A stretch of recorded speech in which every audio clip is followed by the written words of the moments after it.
მოგახსენებთ მოძრაობა რუსთაველის გამზირის განცხადებას.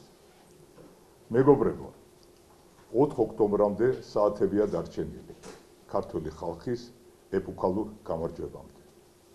ჩვენ ვიკრიბებით რუსთაველზე, რათა ქართულმა ხალხმა დაიბრუნოს ივანიშვილის მიერ მიტაცებული ხელისუფლება.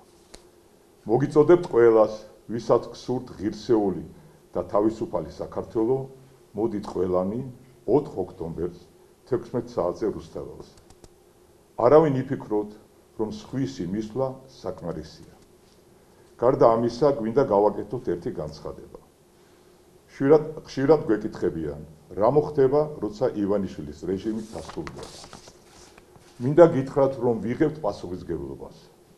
არც ერთი სახელმწიფო ინსტიტუციის ფუნქციონირება არ შეფერხდება.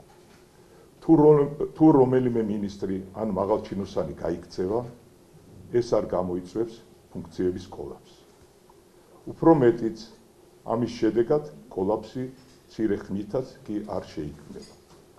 ყველა სასიცოცხლო სახელმწიფო სერვისი, ისეთი როგორცაა ჯანდაცვა, ხელფასებისა და საპენსიო უზრუნველყოფა, მართლწესრიგი თუ სხვა გარანტირებული იქნება.